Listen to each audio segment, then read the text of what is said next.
Nobody talked to him during the night shift. He just worked quietly, sat in the corner during breaks, and never took his eyes off the security monitors. The other workers called him the Ghost. But that night, when armed robbers entered the factory, everyone would learn who he really was. Welcome to the Human Stories. Before we begin this powerful story, tell us in the comments which city you're watching from today. And if you believe stories like this need to be heard, hit that subscribe button. These stories matter. The automotive parts factory transformed into a different world at 11 p.m. The fast pace of the day shift gave way to the heavy silence of night, corridors emptied, and only essential production continued. There were 12 people working these hours, and among them, the least noticeable person was actually the most remarkable. James Carter, 57 years old, medium-build, gray-haired man. His work badge simply read, James C. Nobody knew his full name because nobody had ever bothered to ask. He arrived at the factory every evening at 10:30 p.m., quietly changed into his uniform in the locker room, passed through security, and went straight to production line 3. While other workers made loud entrances, chatted, and joked around, James was like an invisible presence. He didn't even make footsteps. It was as if he wasn't walking on floors, but gliding through the air. That's how the nickname Ghost James came about. Sometimes he was so quiet that they didn't even notice he was standing next to them. They'd only see him when they turned around, working at his station without making a sound. But shift supervisor Kevin Thompson was beginning to sense something different about him. Kevin was 43, an experienced worker who was good at reading people. James's work style, posture, and gaze were completely different. The first thing he noticed was that James never stood randomly. He always chose positions where he could see the exits and monitor the main corridors. Even when working at his station, he kept his back to the wall and his face toward open areas. The second strange detail was his behavior during breaks. While other workers drank coffee, chatted, and played with their phones, James sat in the corner watching the security monitors. As if he had assigned himself a duty, he scanned and checked every area the cameras showed. This guy acts like he's protecting this place, Kevin started thinking. But protecting what and why? The third strange detail was James's hands. They were very strong and steady for a 57-year-old man. He was careful when working with machinery, but also very fast, as if he'd been using those machines for years. But when they asked him about it, he'd only say, "I worked similar jobs before." Eric Davis, a young worker, 24 years old, fresh out of college, working here temporarily, had also started getting curious about James, especially during moments when he overheard James's phone conversations. One night, walking to the restroom, he heard James talking on the phone outside. Yes, area's clear. No suspicious movement yet. Okay, we'll talk again tomorrow at the same time. These kinds of words sounded very familiar to Eric, the type he'd heard in police shows on TV, in military films. Who is this guy? Eric started wondering. Nobody could have predicted that night would be different. It was 2:30 a.m., and the factory was experiencing its quietest hours. Most workers had taken short breaks. Kevin was in the office checking paperwork. Eric and 2 other friends were chatting at the coffee station. James was in his usual position, at production line 3, but his eyes were on the security monitor. That night he was continuing his same routine. Work, check, watch, listen, and then he saw something. On the main entrance camera, 2 people were entering. But these didn't look like normal visitors or workers. Black hooded jackets, gloves, and very fast, determined movements. The security guard, Alan Johnson, in the booth was dozing. He hadn't even noticed them. James's entire body suddenly tensed, but he didn't panic. He just looked at his watch, took a deep breath, and began running an automatic checklist in his mind. 2 suspects, possibly armed, security compromised, workers unaware, exit routes, main entrance blocked, emergency exit on right, fire stairs on left.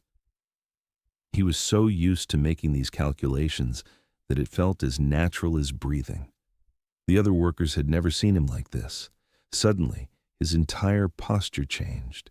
He no longer moved like a tired 57-year-old worker, but began moving like a predator.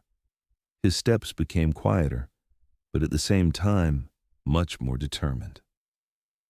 When the first robber entered the main corridor, James had already taken position. By the fire stairs, in the shadows, exactly at the point where the man wouldn't be visible on security cameras. "Everyone get down!" shouted the robber, raising his gun in the air.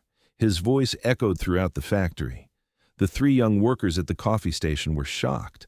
Eric's hands started trembling. The other two screamed. "Where are the safe keys?" the robber continued. "Be quick, I don't want to hurt anyone, but I will." Kevin rushed out of his office. He raised his hands in the air. Okay. Stay calm. We'll give you whatever you want. Nobody gets hurt." The second robber also entered at that moment. "Collect the phones," he shouted. "Nobody calls 911. Right then, Kevin realized James was nowhere to be seen. "Where's James?" Kevin thought.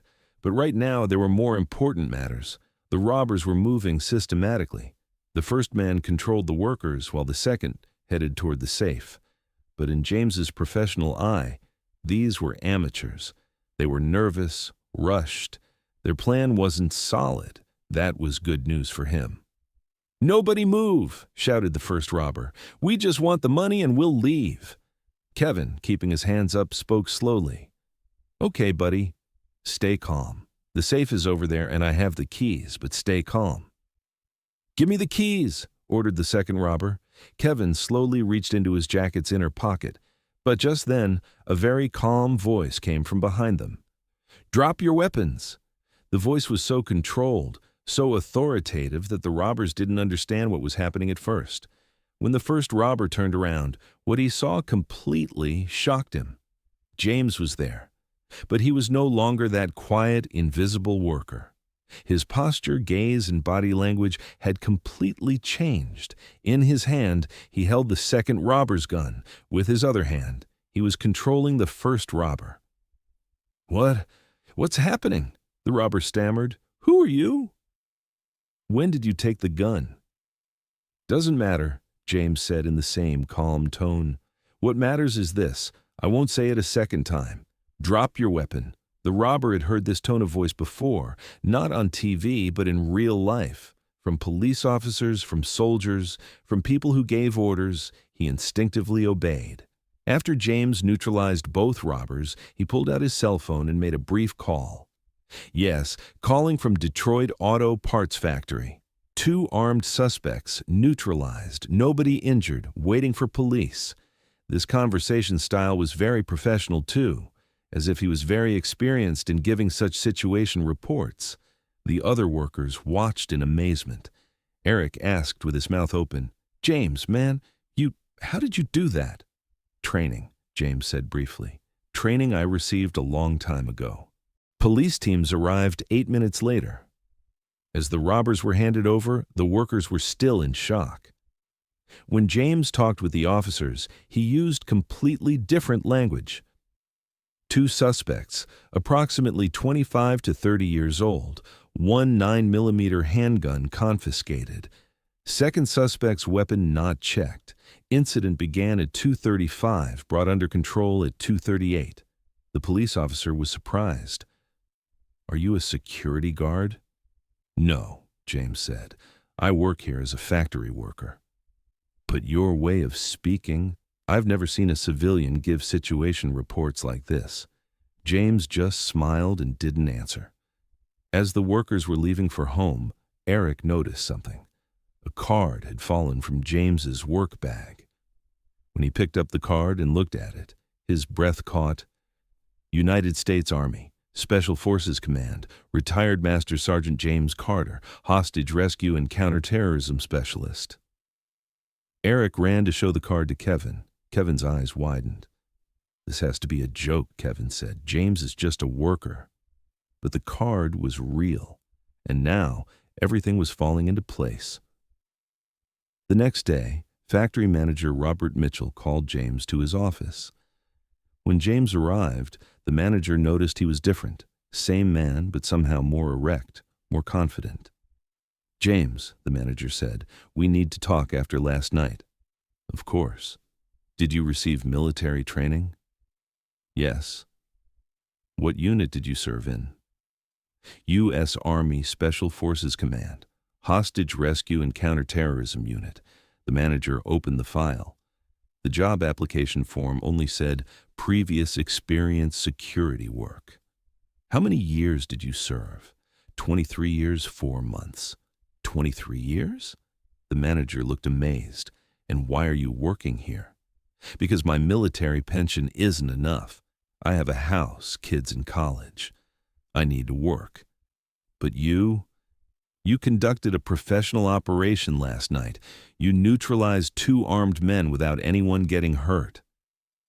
"Just my training," James said. "Training I've never forgotten for 25 years. Why didn't you tell us?" "Why did you act so modest?" James paused, thought. "Because the past should stay in the past. I'm building a new life here. I didn't want people to see me differently because I was in special forces. But people should know you. You should get respect. Respect isn't earned by showing off," James said. "It's earned by being there when needed." That day, during lunch break, all the night shift workers gathered around James. Now their way of looking at him had completely changed. "Sir," Eric said, "how many operations were you really in?" "Numbers don't matter. What matters is doing what needs to be done when necessary." "But aren't you a real hero?" James paused. "Heroes exist on TV, in movies. I was just a man doing his job. Now I'm a worker doing his job." Kevin asked, "So why didn't you ever mention it? Why didn't you tell any of us?" "Because there's nothing to tell. The past should stay in the past. Here, I'm James the worker, not James the sergeant." Young worker Marcus got curious. "Were you scared last night?" "Fear is a natural reaction, but not panicking comes with training. You can feel fear, but you must keep it under control." "How did you protect us so fast?" "Because you're my co-workers. A soldier protects his comrades. A worker protects his co-workers too. No difference." After these conversations, the workers' view of James completely changed. Now there wasn't just respect, but trust.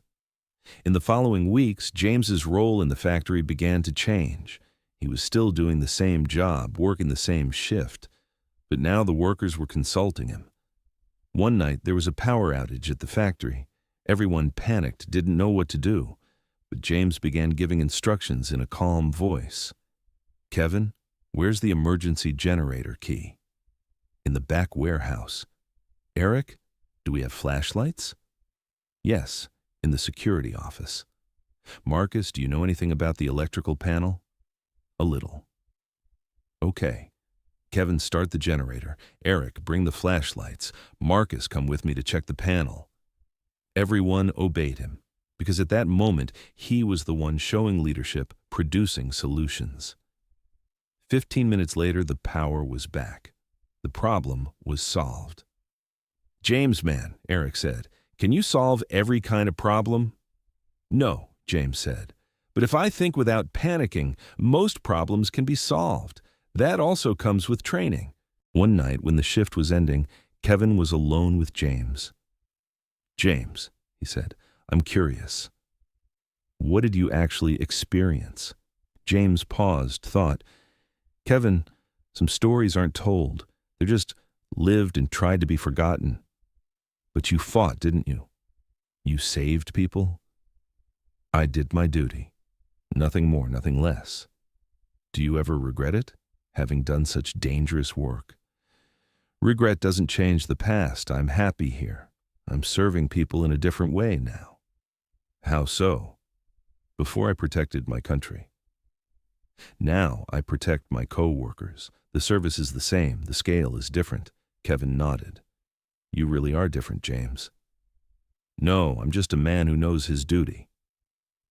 After that night, James was different at the factory. He still came at the same time, did the same work, maintained the same silence. But now the workers' view of him had changed. And James noticed this. Sometimes young workers asked him questions. "Sir, what's the most important thing in life?" "Being reliable." "Sir, what's it like to be brave?" Courage isn't not being afraid. It's being able to do the right thing even when you're scared. "Sir, do you ever feel guilty?" Eric had asked this question. James stopped, thought for a long time. "Eric," he said, "every soldier has to live with what he's done. But what matters is not forgetting why you did it. I always work to protect innocence." And that night, when the shift ended, James was quietly leaving as always. But this time he noticed a suspicious car waiting at the factory gate. Other workers passed by and left. But James stopped, observed the people in the car. Then he began walking calmly in a direction away from the car.